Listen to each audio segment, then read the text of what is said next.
Welcome, everyone, to today's webinar program. My name is ALEC COOLEY. I'm a senior advisor here with Busch Systems, and I'll be your moderator for today's program. Our topic today is going to be bin labels and signage, a perennial favorite topic. This is part of our regular Green Thinking webinar series that Busch Systems puts on. We do these every month or every other month throughout the year, and when we get to the end of the program, I'll have more background or information about our upcoming programs. But before we do that, just as a sort of point of setup to set the stage for today's program, the labels and signage that go onto waistbands are sort of an evergreen topic, as I said, that recycling and zero waste managers have been pondering for decades. Deciding on what is the most appropriate message, what is it that you put onto a label, can be as simple as selecting something, an option out of a catalog, or for many larger programs, it could be a very involved process, months long, to create customized designs. Labels and signage aren't a silver bullet that guarantee accurate sorting, but they're certainly a critical tool for guiding users in the right direction, especially with the kinds of on-the-go settings that we'll be hearing about today. The subtle nuances in the information and how it's presented on bins can either help someone with that limited attention, that sort of the impulsive action that people often take when they're recycling. It can help them to either quickly comprehend which opening they're supposed to use, or the wrong information presented inappropriately can cause people's eyes just simply to glaze over and treat bins interchangeably. So there's a lot that goes into this. Understanding those nuances involves both a science-based best practices, but also, I would argue, to an extent, the black arts. There's a certain degree of using your experience and intuition, guessing and trying to understand how people are likely to respond to different messages as we go through. So that's what we're going to be exploring today. We're going to hear from two different case studies. If we can go to the next slide. Thank you. So I'm excited to welcome Evelyn Ferreira, who is a zero waste and compliance lead with the San Francisco International Airport, as well as Molly Longton, who was a program manager with the Sustainability Office at Arizona State University. Each is going to be presenting a case study about how they have developed and managed the signage arrangement that they have throughout their facilities today. If we can go to the next slide. Before I hand it over to them, just a couple points I want to make. If you're not familiar with Busch Systems, we are a vendor of recycling and waste bins, many fine products for indoor, outdoor, all different types of settings. At the very end of the program, when we're done, I'm going to be welcoming a colleague of mine, Rae-Ann Dos Reis, who is going to give a product demo for anyone who is interested to stick around. But that'll be at the very end after the program. Next slide. The other thing I want to do is just give a quick shout out. If I'll mention this again at the end, but for anyone who doesn't make it to the very end, we are going to be following up this program in 2 weeks with another of what we sort of term our Ask an Expert programs that's going to be focusing again on this same topic of bin labels and signage. With this program, I'll be the main person participating, and it will not be with sort of prepared presentations like today's is. That's going to be more of a live interaction. So that'll be a chance if you have questions that you would actually, things you're trying to do at your facility and you want to bounce some ideas off and get some feedback. This will be sort of like an office hours kind of arrangement where you can dial in for this live program and actually be able to talk live. And it's also just an opportunity, if you're interested, just to hear conversations and hear how people are thinking and how they're approaching different aspects of labels and signage. It's another thing where you can simply join in, just listen in with that. So for anyone who wants to go the next step beyond today's program, encourage you to join us again on the 28th, and we'll be sending out the link for that in the near future, with certainly by tomorrow. Next slide. Last thing is just pointing out functionality with Zoom. If you've got comments, and we very much encourage you to interact and share your own personal experience. We'll have a couple questions during the program, but we'd love to see folks share thoughts in the chat specifically. If you have a question that you would actually like either of our presenters to respond to, make sure that goes into the Q&A field so that we know to follow up with it. We'll do our best to respond to all the questions that come in, but we may not get to all of them, but just make sure they're in the Q&A function. Last thing I'll point out is that we will have, today's program is being recorded. We'll have the slides as well as the recording will be posted online, and we'll send out an email in the next day or so with a link to that if you want to come back or if you need to drop off early today. We're also going to be sharing different resources and links into the chat as the program goes by. All of those will also be archived along with the program afterward. So with that, I'm done. If we can move to the next slide, I'll go ahead and welcome Evelyn Ferreira from San Francisco International Airport to tell us about the program there at SFO. Great. Thanks so much, Alec, and welcome everybody. I am really excited to be here today. We've got 190 people on the call right now, which is so impressive, and a really diverse group of people as well from all across the country. So I am just really excited to share kind of what we're learning here at SFO, what we're applying, and also what's happening in California. So we do have a lot of folks on the call from California. So some of the things that I'll share today, you may probably likely know about already. And if you don't, these are things that we're supposed to be working on. And I'm really excited to share those things with the rest of the folks here from across the country, because I really think that we're doing a lot of great work here in California overall. And just for a little background, my name's Evelyn Amara. I am the Zero Waste Lead at SFO. I've been in this position for 3 years now, working very closely with our Sustainability Director, Erin Cook, who's really kind of developed our Zero Waste program here at the airport. And we will talk a little bit more about that. Here. Okay.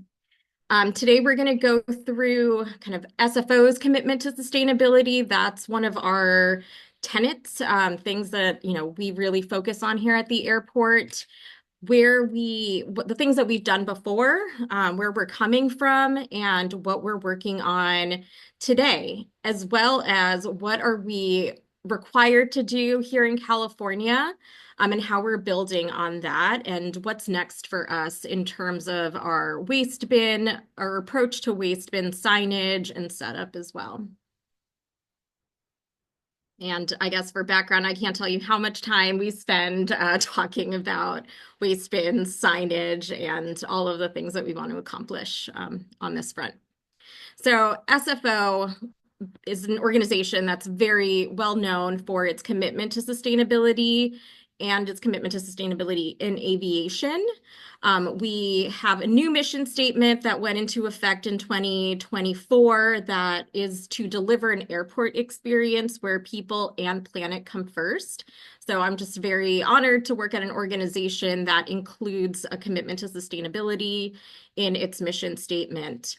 And one of our strategic goals is to take bold climate action and to inspire the public and our industry partners to also take bold climate action.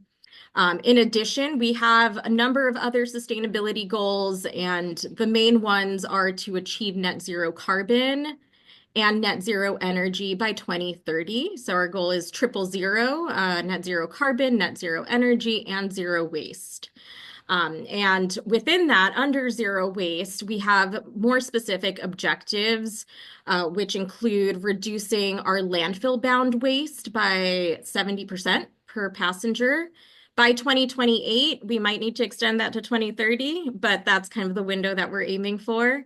Also to achieve a 90% waste diversion rate, which is the definition of zero waste. As well as reducing our contamination levels. So diversion, contamination, and waste reduction overall.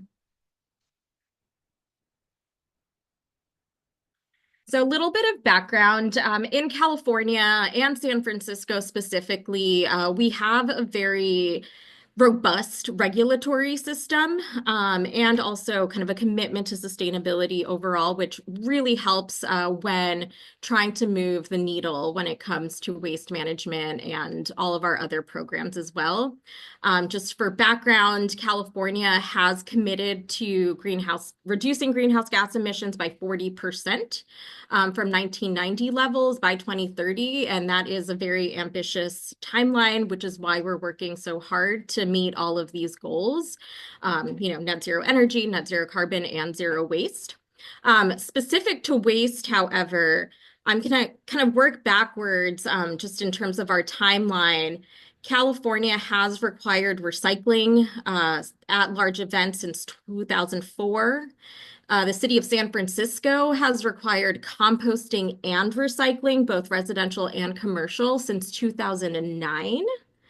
And those kind of additional policies have built on top of those for California.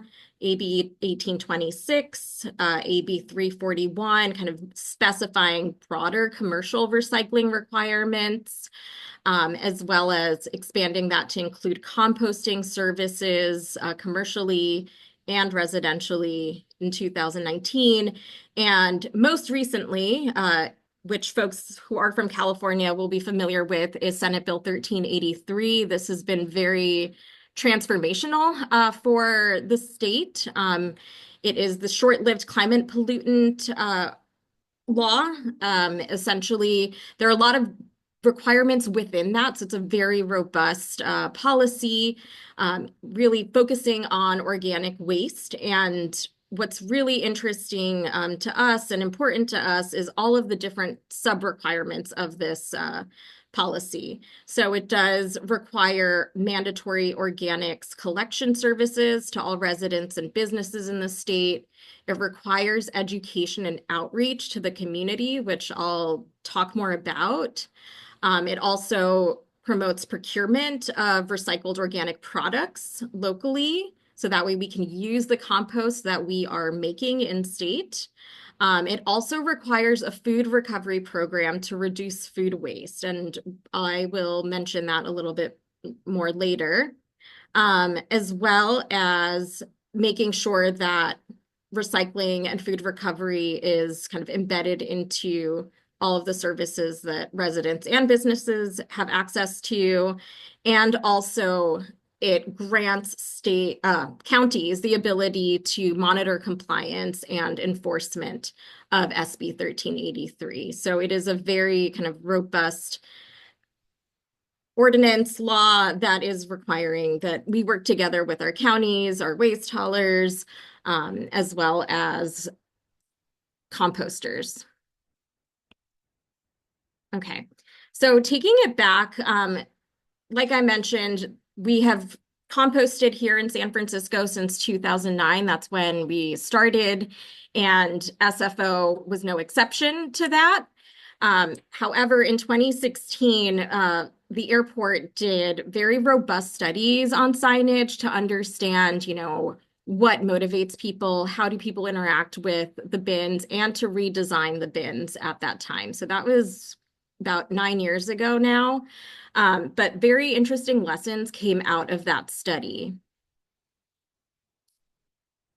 So the most, I think, like the big takeaway here on the left, you'll see the bins that were designed and the ones that were being tested. You'll still see these throughout the airport today.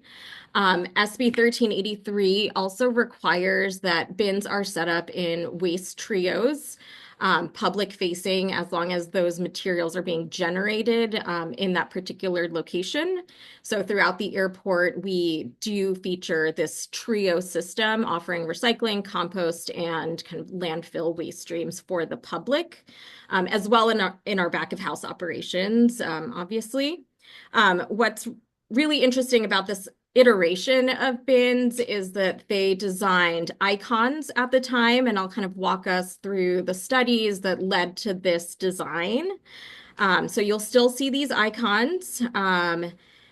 Their attempt at this time was to refine iconography to make sure that it was reflective of the items that passengers and the public were receiving at the airport. Some of our signage includes words and labels, which I'll go into a little bit more about the findings of that and why that was decided. You'll also notice color coding that is kind of also embedded within the requirements of the different policies that I mentioned earlier, requiring color coding for the bins that's consistent with kind of the county's color coding. And generally in California, you'll see this color scheme. There may be exceptions to that, but this is what we generally work with. Blue for recycling, green for compost, and black or gray for landfill-bound materials. What's also interesting, and I'll dive into this in a future slide, an upcoming slide, is the importance of understanding the passenger journey throughout the airport. So what the study found, they tested a variety of kind of different signage styles. From left to right, you can see one was symbols only. The second is symbols and very simple text, just labeling the waste stream. The third added icons that are examples of what types of items are accepted in each waste stream.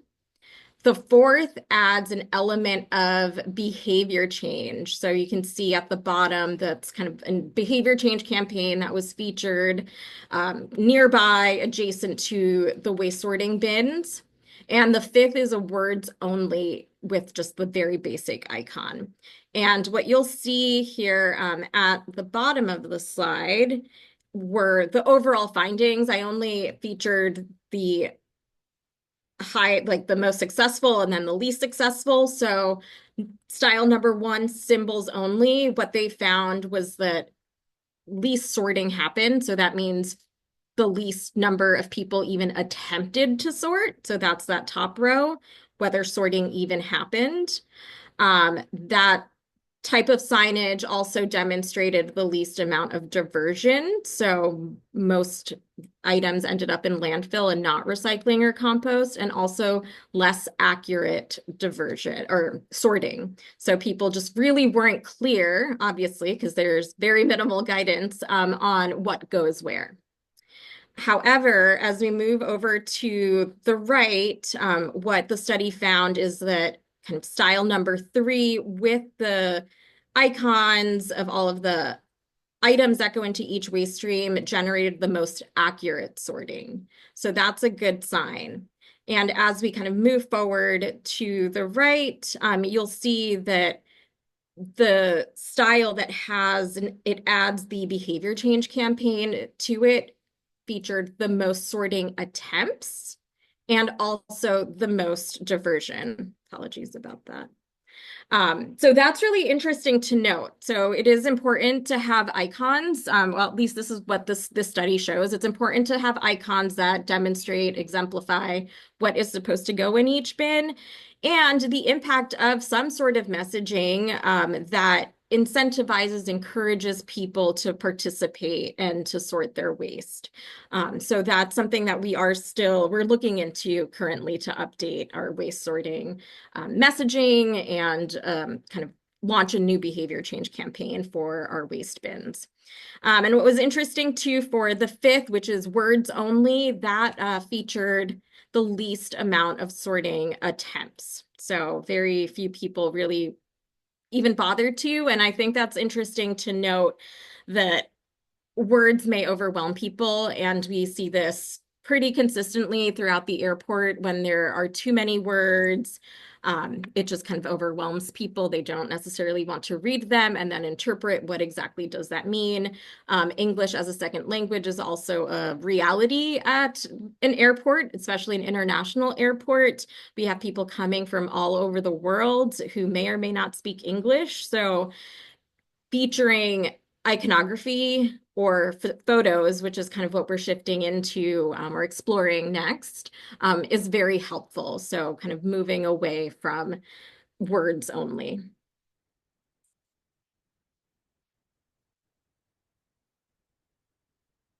All right. So this slide here is also part of that study. It shows the user journey through the airport. So this is something that I would recommend all large facilities to do, is to really map out how users are kind of interacting with waste bins and at what points and in what ways. So at an airport, there's a pre-security area, you arrive, you're checking in, then you go through security, which has its own kind of waste objectives. We try to collect liquids at that point, for folks that need to kind of dispose of their liquids before going through security. Any items that we found there are a lot of items that people aren't able to get through security. So those are also abandoned. That's the term we're using.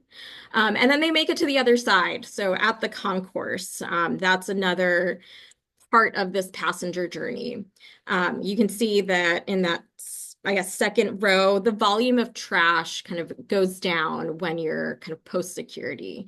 There is more trash generally pre-security. And then as people decide to purchase, food or a beverage, they make their way over to a food court where that's really where they generate a lot of trash. And we've learned that about 70% of the airport's waste is tied to food service operations. So whether that's back of house waste, food waste, or kind of foodware waste as well, it's all related to that. So we have a huge emphasis on food service in our zero waste program, and working with our food and beverage tenants and updating those policies and thinking of ways that we can reduce waste overall, reduce food waste, and then really streamline this food court experience for the public. And then the last part of the passenger journey is the holding area and arrivals as well. So when people are coming off of their flights, typically what do they have in their hands? What are they looking to get rid of? Where did they acquire those materials? And also understanding what flights and airlines are distributing to their passengers, and if any of those materials come back to us, which they do in various forms, whether it's through the passenger or deplaned waste, which is a whole other category for us here at the airport. And I will say the emphasis of this presentation, since it is about signage, our audience is really the public. But at the airport, we have many different groups. We have our employees, custodians, we have cabin cleaners, we have folks that work on planes as well, so airline staff, and then we also have the public. So we have a lot of different groups touching and generating waste in different ways. So we have needed to think about our signage campaigns in those different ways.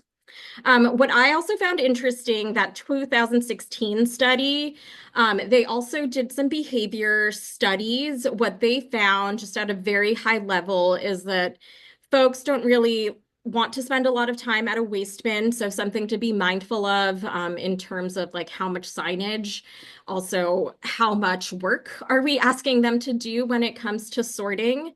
What's interesting here, and you can see that you read under the number 7, it says the more complex the trash, the less likely users are to sort. So one thing that we're really emphasizing and working on here at SFO is streamlining the types of materials that the public receives. So that way they have to do minimal sorting. And I'll talk about what we're doing to do that. So really thinking about the whole ecosystem. It's not just about signage, but it's also about what is being given to the public to sort. And the more items they're given to sort, the more difficult it will be for them, the less patience they have to do that. And it just kind of goes downhill from there. Another interesting factor that the study raised is that people will typically make a decision within 7 seconds. So that is kind of the window of time that we have to get them to take the action that we want. So just something for us to kind of keep thinking about and understand, what exactly do we want people to do and what do we need them to do, and how long does it take them as well. So some recommendations that the study kind of proposed was that making sure that messaging is concise, it's simple. They say the more instruction, the better. So I think that's referring to kind of the iconography and some types of words, but not overwhelming people with words. Reducing room for error, and I would say that's by the types of items that the public receives, as well as kind of being consistent with signage throughout the airport and behavior change campaigns, so additional sustainable messaging. So I will go into describing the requirements and what SB 1383, Senate Bill 1383, now requires of signage. So this is kind of the bare minimum of what we need to do here in California. And I apologize for all of the text that's here. I just like to make sure that whoever receives these slides afterwards has the exact policy language and you can find it. So you can tell it, this is the actual language that's in the policy. In sum, what SB 1383 is asking for is that containers for organic waste and recyclables are in all areas where there is a trash container, meaning a trash landfill container should never be a standalone item. So that is why you will always see our bins set up in trios. The only exception is if that business or that location doesn't generate that kind of waste. So an example would be a landfill bin that's kind of behind the counter where you check in your suitcases, for example. There's no food that's being generated there. It's not a food service area. So we may not need to provide kind of the airline staff with a compost bin in that particular location. But public facing, these trios are required. The language also specifies this should be an adequate number, size, and location with sufficient labels and container color. So it kind of leaves it up to the judgment of the facility to decide what that adequate number is. But it does emphasize the need to make sure that people have the opportunity to dispose of their materials as they go through a facility. Through a facility, through a residential complex, any public space, that's what this law applies to. In addition, the SB 1383 specifies bin color and the need to make sure that businesses are color coding and also waste haulers are color coding their compactors, their dumpsters to make sure it's consistent with the requirements, the color coding requirements of that county. So you'll see in the bottom right, that's a picture of a newly painted compost compactor in one of our material recovery areas. You'll see the acronym MRA throughout this presentation. That's what we're referring to, our material recovery areas. And this does help our custodians kind of identify which compactor is for which waste stream.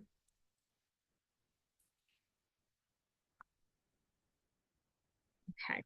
So moving on to labeling requirements. Again, this is now the baseline in California. As you travel throughout the state, businesses are learning about this policy, still in the process of upgrading their signage. No longer are very basic waste bins with no type of signage at all. Those are not allowed anymore. The middle picture you'll see, this is a waste bin in one of the airport's newer terminals, Terminal 1, and even that signage is now out of date as of 2022. So we are working on redesigning our labels. And on the left-hand side, you'll see examples of what's required now. At the top are different signage types from Recology. That's one of the largest waste haulers here in the state. And then on the bottom right, you'll see examples of back of house signage that SFO has designed specifically. And what is key about SB 1383 is that it requires that signage is educational, that it's visible, accessible, clearly marked, and that it contains the items. shows the items that are allowed in each waste stream as well as the items that are prohibited in each waste stream. So that's kind of what you'll see along the bottom of all 4 of these examples, are the items that are not allowed. So that's kind of the key difference and why we do need to update our signage, and why that middle picture of our own signage is out of compliance now, because we do need to feature items that are prohibited in each waste stream. We are concerned that it might overwhelm the public with so many different icons and instructions, but we are exploring alternatives to simplify kind of this more complex setup. And the photos in the bottom right, again, those are for back of house. That's what we've distributed to our kitchen staff, our custodians, because they do have to sort a wider variety of items than the public normally would. SB 1383 also requires that labeling includes text and or images. So it does have to include one or the other or both.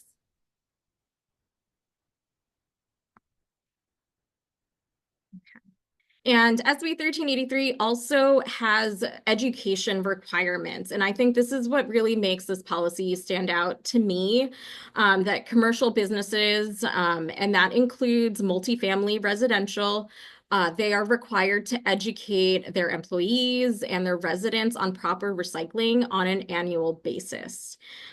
It's important that the public learn how to use the system that they are provided with, and that's the whole point of that particular requirement. We have learned that it's difficult for managers who are not waste experts to train their employees. Typically, there's a lot of turnover as well in the service industry. So what we're doing to meet this requirement and make sure that everyone who's badged at the airport who has access to these material recovery areas understands how to use the areas and how to sort waste properly. We are developing a series of training videos to make sure that everyone who works at the airport, including office staff, are getting trained on an annual basis on waste sorting. And this could be a video we're thinking anywhere between 5 to 10 minutes long, no more than that. But that should really help us kind of build a community that is knowledgeable and aware of their actions and how to properly do their jobs as well, since they are kind of our frontline staff. In addition, we are making a variety of resources for folks and for managers so they can download and kind of hang up more signage, more guidance in their break rooms. They can print flyers out for their workers to take home and kind of learn what these materials are and how to sort them. We're also exploring behavior change campaigns, as I mentioned earlier. And very importantly, we are looking to embed these requirements into our airport rules and regulations, which that's what we're doing this year, but also making it very clear in new lease agreements. All of our businesses are also required to go through a green business program. So making sure that their facilities are set up before opening with the right bin setup. And that is kind of within the scope of my job as well, to look at floor plans, make sure that all of the new spaces that are getting built out have the right setup, that they have left enough room to put new bins, that there are enough bins, making sure that they have enough compost in there, kind of like the kitchen facilities. So we do spend a lot of time working to that level of detail. And to be honest, it has made a big difference for our businesses and their designers, their architects, to have that level of instruction. And sometimes the architects that are designing these spaces are from out of state, so they also are not familiar with California's requirements. So it's really about working with everyone, educating everyone, and making sure that they have, we make this information very accessible on our website, all of our resources, in-person meetings as well. Evelyn, just jump in. We have about 5 minutes before we need to transition. Great, thank you. Okay, So I will kind of zip through these design lessons and recommendations since we've talked about some of these already. Here's an example on the left of a compliant bin setup that you'll see at Starbucks in California. I don't know if they've rolled them out to all of their locations, but what's interesting to note is that it does comply with SB 1383. However, kind of my critique of the bin signage is that the icons are incredible, like they're just too small. You can't see them. It does make it really hard to understand and see what those items are. It also makes it difficult to update signage since it is kind of like a fixed label. So as material categories shift, which they may and are actually, it just makes it hard to keep up with the changing and evolving nature of waste sorting here in California. And here's an example. You can see under recycling, they still categorize cold cups and lids as a recyclable material when we now have Cal Recycle has made it clear that certain materials are not recyclable, certain types of plastic packaging are not recyclable. And let's say, for example, at the airport, liquids and ice, we can consider that a contaminant in landfill. We would want that to go into a liquid collection unit or into the compost stream, preferably. Here's an example of our updated signage, what we're testing out. We have not rolled this out yet. We tested this type of signage last year. Transitioning over to photo-based signage and then a combination of words and kind of listing those prohibited items. We're still exploring with what the right setup will be, what the right language will be, what the icons will look like. So further study will happen this year. And my hope is that we can kind of come to a final design by the end of the summer, then that we can roll out through the next year.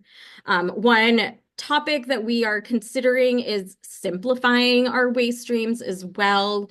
Fiber-based foodware has given people just a really hard time in terms of sorting. And I won't go into the details of like the complexity around that material. You can look up Senate Bill 54. But what we are thinking about is how do we simplify our waste streams? Should we make our compost stream a food-only waste stream? And then recycling is really just bottles and cans. And this is for public facing. And then directing all other materials to landfill. Is that easier for folks? We're going to test that out this year.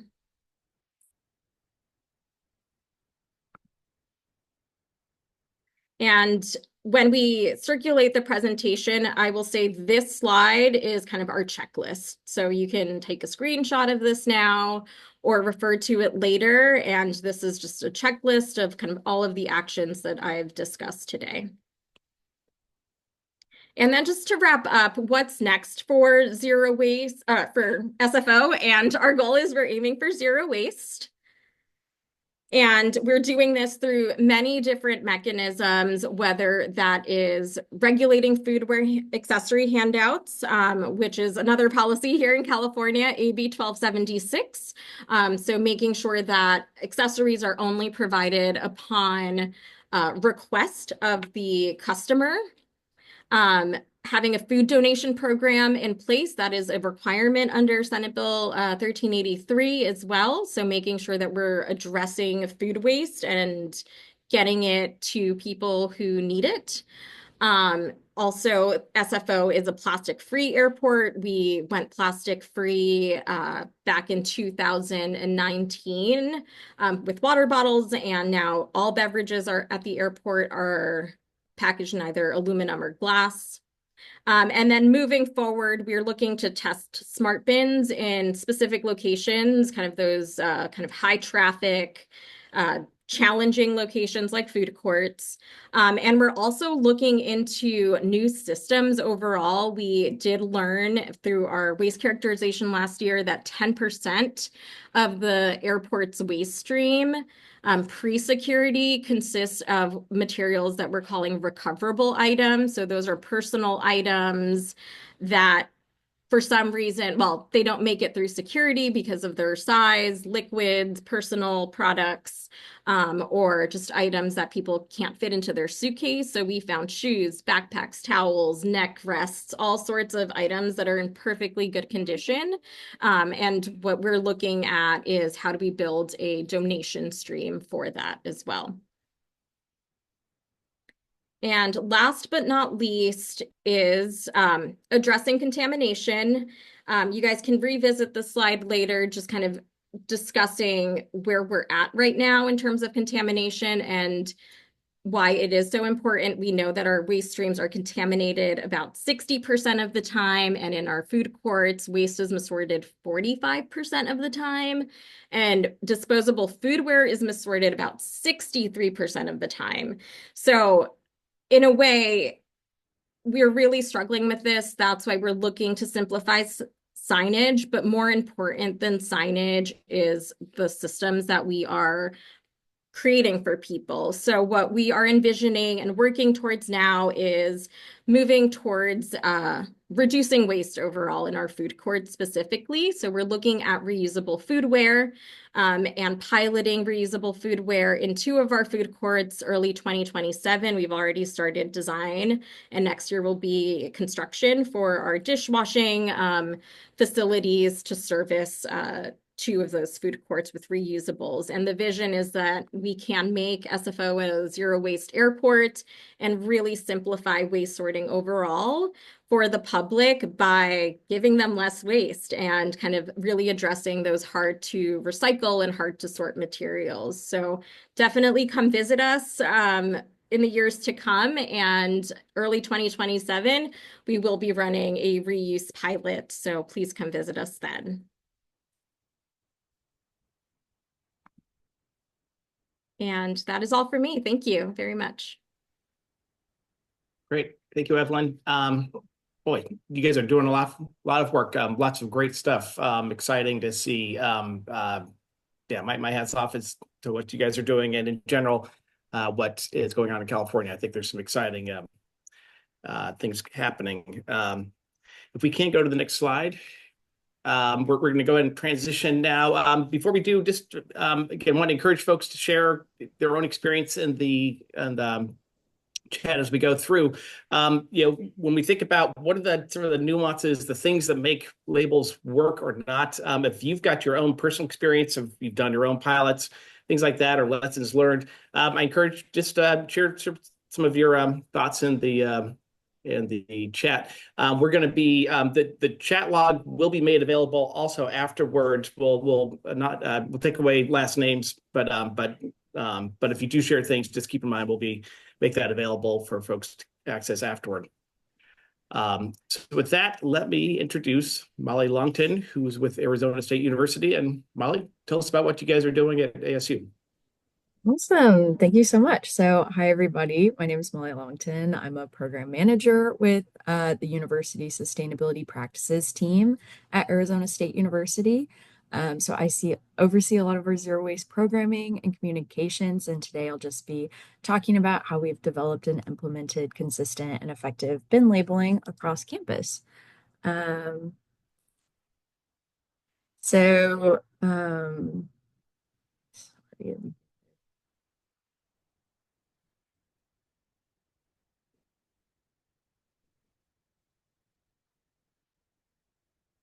Okay, awesome. So ASU is a large and very diverse institution. So we have 4 main campuses just in Arizona. So we have our Tempe, downtown Phoenix, and Polytech and West Campus, along with some global locations and a very extensive online learning platform. We serve over 183,000 students. And so we try and make our labels as consistent and as clear as possible. So when we're kind of presenting such a wide footprint out in our community. So a little background on the Sustainability Practices Department. So we're kind of the Office of Sustainability for ASU. So our purpose is to ensure that ASU is meeting its ambitious sustainability goals and initiatives. So our office does this by, measuring sustainability metrics, strategizing the best ways to achieve our goals. And as a leader in sustainability, we're engaging with staff, students, and faculty and trying to integrate sustainability into daily lives and operations. So at ASU, our sustainability efforts are kind of guided by these 5 core principles. So these pillars help us organize and prioritize our work across, such a large, institution. So the first one we have is climate action, which focuses on reducing greenhouse gas emissions and building resilience in the face of climate change. The next one is materials and services. So this is kind of where our zero waste department lives. So under this pillar, we focus on sustainable purchasing, waste reduction, and ultimately trying to achieve our goal of reaching 90% waste diversion across campus. Our third pillar is stewardship of place. So this is all about kind of protecting and enhancing ASU's natural and built environments. So ensuring our campus reflects sustainability in design and function. Fourth is campus culture. So creating an environment where sustainability is a part of daily life. So encouraging behaviors, traditions, norms that support those values. And then finally, leadership, education, and innovation. So ASU plays a role as a global leader in sustainability. So we do that through research, curriculum, community partners. So yeah, we have all of these pillars and we're trying to achieve these goals. But today I'm going to be kind of focusing on that materials and services pillar in action.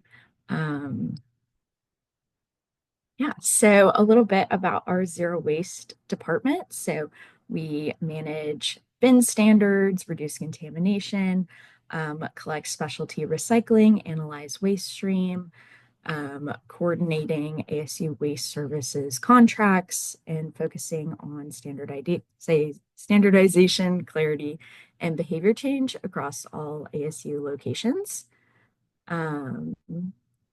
So we have quite a few key initiatives that the Zero Waste Department works on to kind of reach that 90% diversion goal. So the first one is a wide range of specialty recycling programs, so ranging from electronics to soft plastics, textiles, all different types. And we also have waste sorting events, which is a great way for kind of our community members to come out and get their hands dirty and actually sort through the waste that we're collecting. So they learn that, behind the scenes aspect of where your waste ends up. And then ASU offers residential and office compost programs for staff and students on campus. And then we're actively expanding those programs as well. And then kind of one of our bigger programs and, kind of more recent is our Ditch the Dumpster program, which happens during move in and move out. So this is focused on our res halls on campus. So we collect thousands of pounds of reusable items. So it can kind of range from anything that's in a residence hall, so a mini fridge, clothing, all kinds of stuff. And then we work with local nonprofits to get those donated. And then finally, green games. So trying to engage with fans at athletic events to make sure they're sorting their waste properly. So we do a lot of volunteer engagement and making sure our bins are visible and easy to read. And so this is an example of kind of our previous system of signage. So as you can see, it was signage was inconsistent, bins were inconsistent. It was very text and graphic heavy and kind of difficult to interpret. So there was really no kind of standardization across our large campus. And so so we kind of did an update in 2012. And because our goal at ASU is one university, many places. So with such a large and decentralized university, we needed to become consistent with labeling. So that way it could work in a lot of different places like offices, dining areas, stadiums, and kind of anything that you would see on a university campus. And so one way we did that was to kind of create a label development process. So this is an example of what our bins or labels currently look like.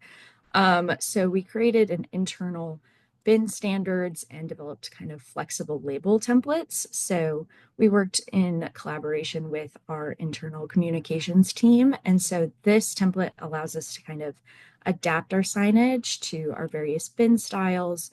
So these that I have on this slide are for our outdoor bins, but you'll see as I kind of show more examples, they all kind of look similar, whether it's an indoor, outdoor bin, whether it's kind of an event bin or it's, on a wall somewhere. So we wanted to create that consistent theme throughout our campus.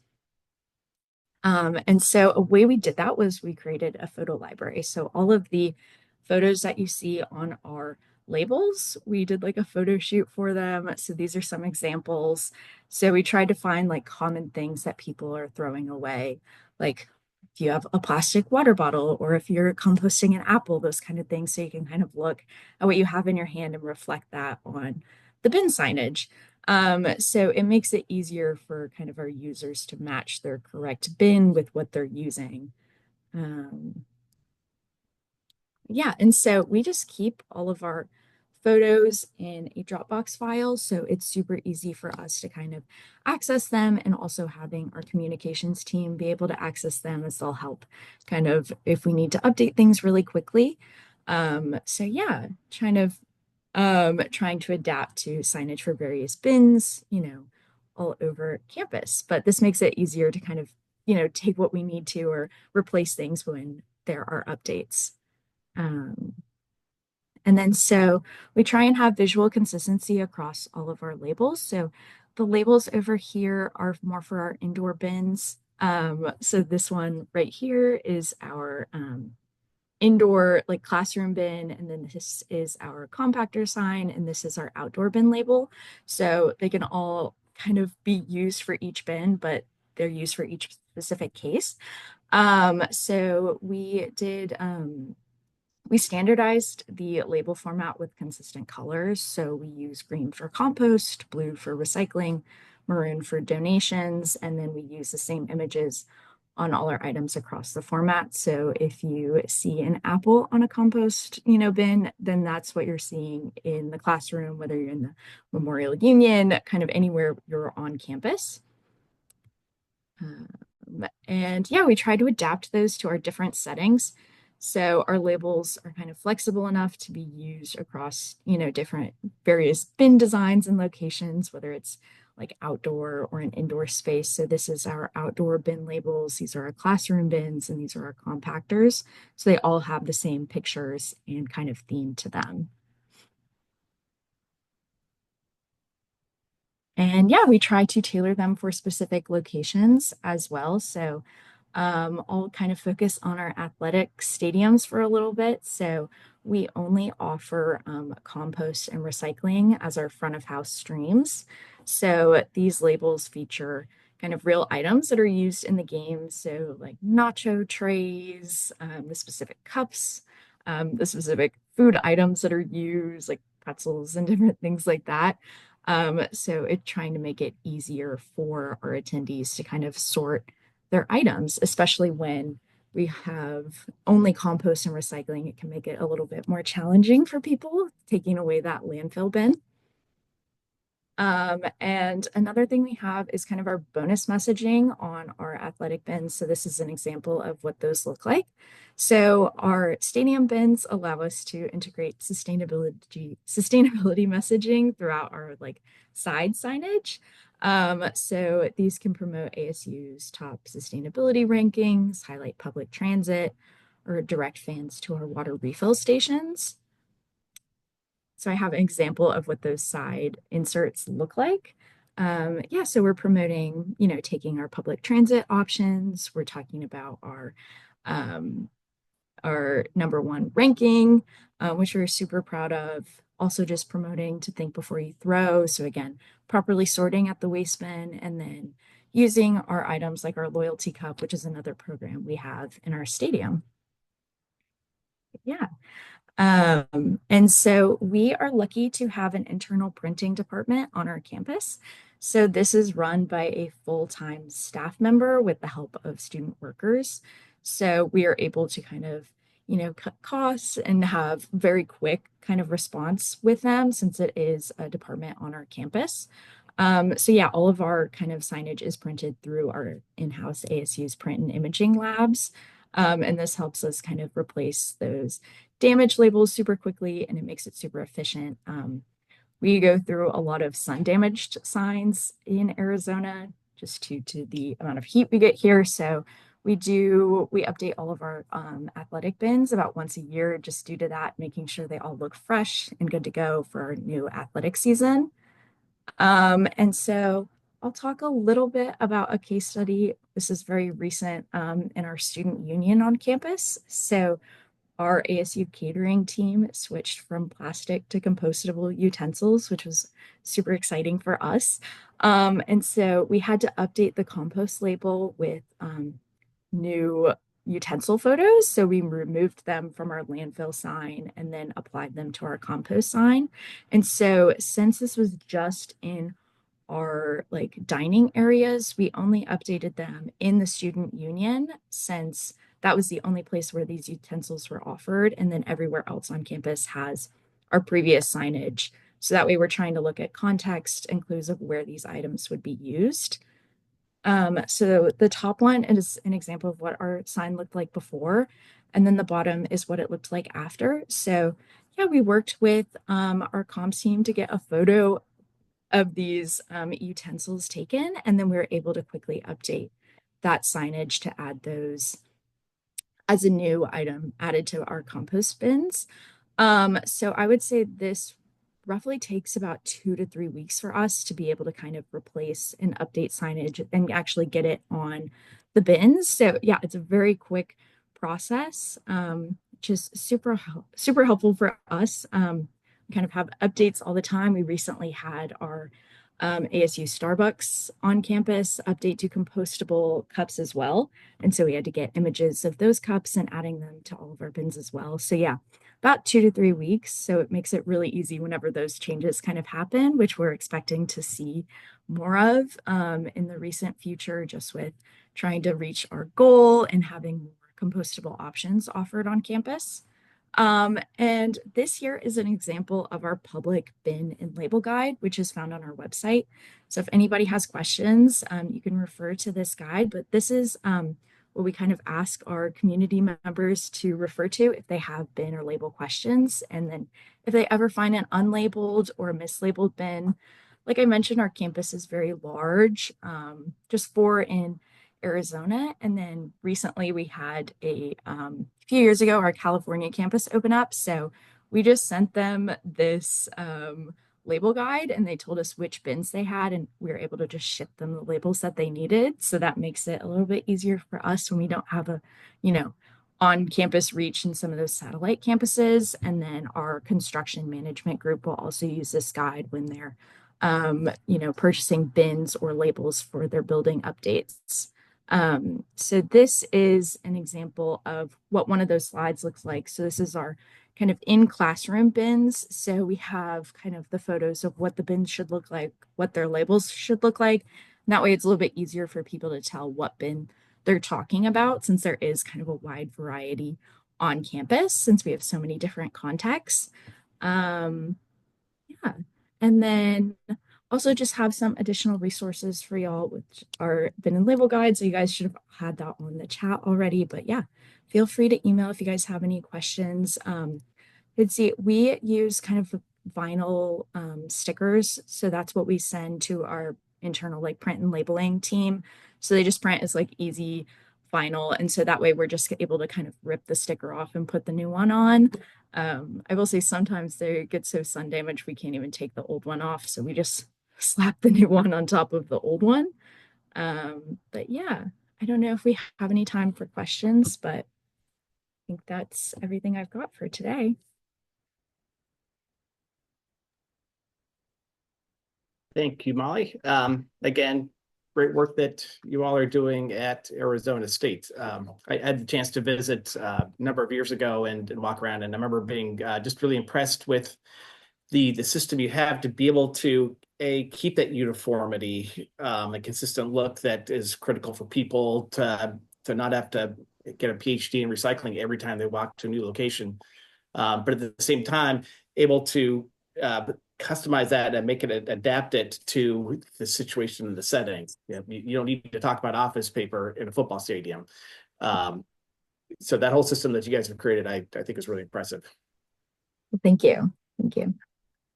Good. So we are up against the hour. So I want to just acknowledge for folks, if you need to run, just keep in mind we will have the recording and the presentations will be available. We'll be sending out an email the next day or two.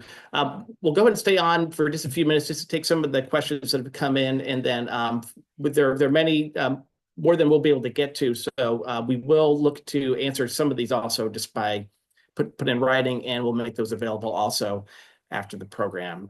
But encourage folks to stick around for another 5 or 10 minutes if you're able to. And we'll take some of these questions that have come in. So I'll start off with I guess one thing that I find interesting is sort of this debate between what is too little information and what is too much information. Evelyn, you alluded earlier to the SB 1383 requirements to include the list of of no items, of non, and depending on the setting, that might make a lot of sense. But I also would be a little worried about that too. If you're in a park situation or something where you have somebody's attention for just a hyper-second, does that risk too much information? So a lot of this, in my mind, is it's kind of dependent on the context of people's activities and all. But I don't know if either one of you have any sage words you want to add just about that, trying to strike that balance for different settings. I'm happy to jump in. I don't think we can flip back to the slide, but when folks do have the slide deck, I suggest looking at the photos of Starbucks signage. Even though I have my own critique of how small the icons were, I actually really do like how they provided very simple instructions on what's prohibited in each waste stream. So one example was no food. So just very broadly, no food, no recyclables. And that way you can refer back to what is a recyclable to understand what's not recyclable, if that makes sense. So instead of including images of all of the items, you can just refer back to the instruction of what is to understand what isn't. So I think that's something we're going to apply and explore at the airport. Molly, did you have anything you want to add on your end? Or... Not too much. I would say we're recently kind of exploring the option of adding the prohibited items to some of our signage. We're updating our soft plastics collection right now. And just through experience working with our kind of waste handlers, common items that they're finding and kind of putting those as so we're going to be testing that out pretty soon. So I'm excited to see how that's going to work since this is our first time kind of putting that prohibited list on there. But yeah, exciting to see that it's already working over in California. Excellent. Good. We had a question from Juliana, who was asking, just in terms of very specific verbiage and what has been found to work better or not. And Evelyn, I don't know if any of your research or if anyone else has experience, but using terminology such as compost versus food waste versus organics, or alternately using the term landfill in place of trash. I have some thoughts, but I want to throw it out to you first. See if your research showed anything. Yeah, that's a great point. Just looking back at our messaging study and kind of what we were describing, that actually demonstrating what those items are, what does compost mean, what does landfill mean, is really helpful to people so they understand what to sort. I have received feedback from folks that, English is not their first language, or they're traveling, internationally. They do not know what landfill means exactly, or what exactly a compostable item would include. So that is why I'm suggesting that we test out simplified signage that says food and organics only, bottles and cans, and the directive for landfill is everything else. I'm really curious to test that out as instructions, because the term landfill and trash, it's too vague, as well as compost and recycling. So we do need to just give people very clear instructions. Yeah. Did you have anything you wanted to add to that? Yeah, I would say, I mean, working at a university, we kind of expect our students maybe not to be reading the signs. They're just going pretty quickly. So we found that using, standardized colors in those pictures can really help. So they're not even like really reading the fact that we have compost or landfill on there, but just, okay, I'm holding this item, that's where it goes, kind of a thing. So Yeah. One thing I'll add, I've seen research, a paper that was done specifically looking at the term landfill used in this context. And in that instance, and I think it was a university setting, they were found that using that term was correlated with wish cycling. What you're doing is you're turning that waste stream into a pejorative, into a negative thing. And on a certain level, for some people, you're not thinking on a conscious level, you're just thinking in terms of, I'm going to do the right thing, and that's bad. So therefore, I'm going to do good, regardless of whether or not that item belongs to one or not. So that is, I know, one risk. The other thing I would add is this gets to sort of the black arts, in a sense, about signage, is what works in one location does not automatically work in the next, because there's so many variabilities. And Evelyn, you've certainly pointed to the obvious one with SFO, which is just international travelers and all, and associations. What words mean can be totally different from one population group to the next, and understanding your facility and who's in there. So there's infinite levels of information and depth that you can go into and try to anticipate and design signage with that in mind. This is also probably a good segue into the perennial question of images versus words. Both of you use both. Is there anything else you would add in terms of the value you find of one versus the other?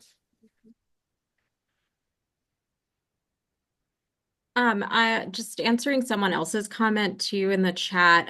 We want to continue testing photo-based signage to really understand like the impact of photos versus icons. We have received feedback that icons are still a little too abstract for people to understand. They have to kind of translate, what is this a picture of, and does that match the item in their hand? So it adds a little bit more labor. And I would say words are pretty similar, and that's what our 2016 study showed, was that the signage that was very text heavy showed the least amount of sorting attempts and also the least amount of accuracy. So I think it goes back to people don't want to read. Yeah. So we have to make it very visual. And I think that, yeah, our pictures, they're accessible to everybody. We have a lot of international students on our campus coming in, so that can be helpful. It's, yeah, just, I think a little bit more accessible than, yeah, reading words. And, you may, like you said, maybe learning landfill or compost for the first time, so it may not click for a while. But yeah, we found that to be as helpful as possible. So Yeah. I'll share this little at the very end. There has been some specific science studies looking at the specific question, both in a recycling context and in a general. Well, one of the takeaways that I got from sort of reviewing those is understanding how people process information in different ways on sort of different parallel levels. One of the things about words is that they tend to describe broad categories. So they sort of give you the parameters, the wider range, whereas the images are, when you get into specific photographs, are hyper-specific. And so they can be very helpful. You process them much faster than words. You instantly know exactly what that's trying to depict, but it can be very narrow, and it can leave questions for people to wonder, well, does an image of a water bottle, does that extend to cans? I don't know. So there's sort of that, as opposed to just saying cans of bottles or containers. So I've seen value to having both, not necessarily discarding words altogether, but that they have a sort of reinforcing level to them. Yeah, that's great, Alec. And I think like that's why I'm really curious to test like different types of words. So instead of the word recycling, can we say bottles and cans instead? Or bottles, cans, and paper, clean paper. So simple words, and descriptive words, but something a little more specific than just the broad categories that we've traditionally had. Yeah, yeah. There was one other specific question that came in earlier. I was just trying to pull up. Um, this is from Alexis. This is for you, Evelyn. I think going back to one of your slides, there's a reference to sort of measuring anxiety levels. Can you talk a little bit more about that and any nuance you found? Yeah, I'm just looking at our slides here. Yeah, so this study is definitely before my time. So I would want to actually read through that in more detail. And as we kind of start developing our upcoming study, that is something that we can look at as well, more observational studies. How long do people stay at the bin? What does their body language say as well? I've participated in some of our previous waste characterizations where we did observe people at the waste bin, and sometimes they could tell that they were being watched, and you can see that they are getting a little worked up or anxious about being judged. But oftentimes we could also tell when people just didn't care. So we took note of that as well. Was there a sorting attempt whatsoever? So it's just interesting to know people's behavior. Sometimes if they're overwhelmed, they'll just give up within a few seconds and not try. And that's also something that we would want to avoid, right? So how do we make it accessible enough that people will at least give it a shot? Yeah, yeah. Yeah, there's a lot of complexity to how people interact with bins. I think the idea of actually observing and trying to build up some metrics to understand that in the moment impulse, how far away are people when they start to really train their focus on it? What information do signs and labels need to communicate at what stages? When you're 15 feet away, you may not need to know the small details of what goes into specific openings, but you need to know there's a choice, that there are different streams. And then as you get closer is when you start to need levels of information. So how can labels communicate that at the various points?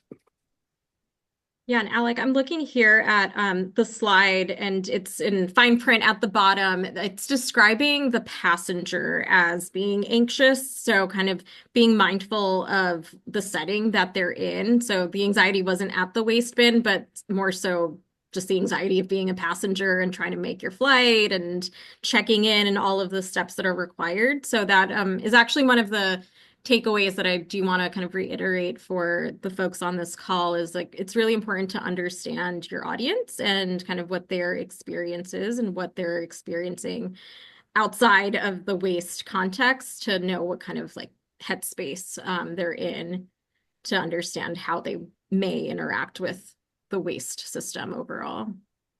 Yeah. Excellent.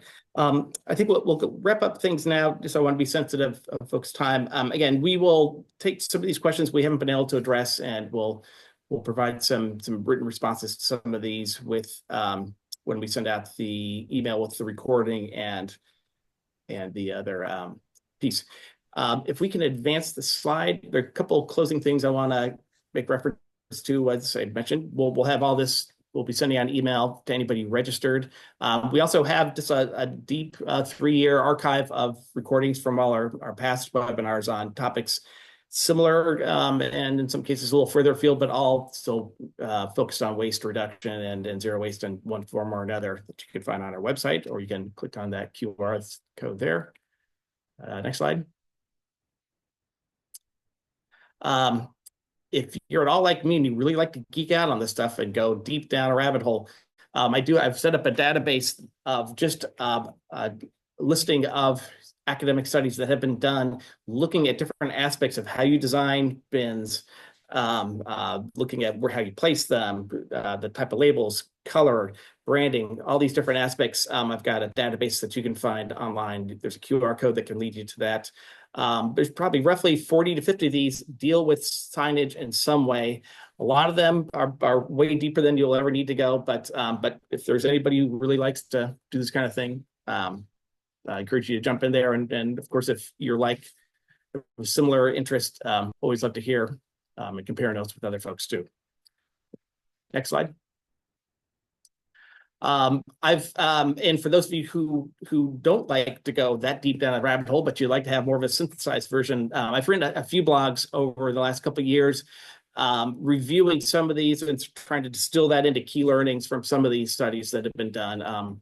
We did one a couple of years ago, looking at just simply placing signage at eye level, as opposed to just relying on something that's down on the side of the bin, and being able to point to actual research showing how that can impact people's sorting patterns. And likewise, on this whole topic of images versus words, I mentioned I did actually a whole 3-part blog series reviewing a number of the studies that have been done from Penn State and others looking at that question and diving into the science a little bit more about how people process information. So some good resources we have if you want to dive into those. And next slide. So just to repeat what I mentioned at the beginning of the program, in 2 weeks' time, I'll be doing a follow-up program, and this will be much less formal. I'll talk a little bit going over some of the 101 best practices briefly, but it's really meant to be an opportunity for if you have a situation, you're trying to figure out how to design labels or signage for your situation and you want to bounce some thoughts off, this will be a chance to come on and have an interactive conversation with me on this program. Or if you want to just sit back and listen in, that's also an opportunity. So we'll be sending out the link to sign up for this program along with email that goes out tomorrow. Next slide. And then finally, we have our next program is we're going to take June off and we'll come back in July, and we're going to be focused on the whole idea of harmonization. If we know one of the great challenges is just confusion. People can't keep straight what the rules are, and it doesn't help when you go from one location to the next and you're having to constantly relearn it again. There's a definite growing trend towards harmonization. As an example, what Evelyn cited, what California has done, just mandating consistent color schemes so that we know recycling is going to be blue or organics will be green. So how can we take this concept and apply this on a more granular level in our communities, as well as on a regional level? So we'll be bringing in some case study examples of other communities that have gone through this process with our July program, which is a date TBD, but we'll be publicizing that soon. Next slide. Evelyn, Molly, thank you. Great presentations, great information. You guys are both, you're doing great work, and we look forward to hearing down the road how your programs evolve and your successes, but really appreciate you taking the time to share your programs with us today. Good. ALEC, thanks everybody. Yeah. Thank you. And so just very last point, you should receive a pop-up survey from Zoom when you log off today, and would love to get your feedback. Any comments you want to share for our speakers, we'll share with them afterward. So just keep an eye out for that. And with that, I'm going to hand it over to my colleague, Rae-Ann. Rae-Ann, if you're there, say hello. And again, as I mentioned, Rae-Ann is with our sales team up with our office in Barrie, Ontario. And when she comes on camera, she's going to take a few minutes to just show some of our products, including things that you could do with signage with our programs, and going to answer any questions that folks have. So once I confirm that we have Rae-Ann ready to join us.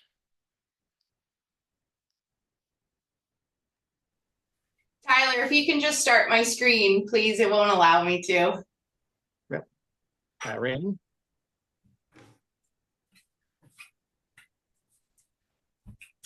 Oh, almost there.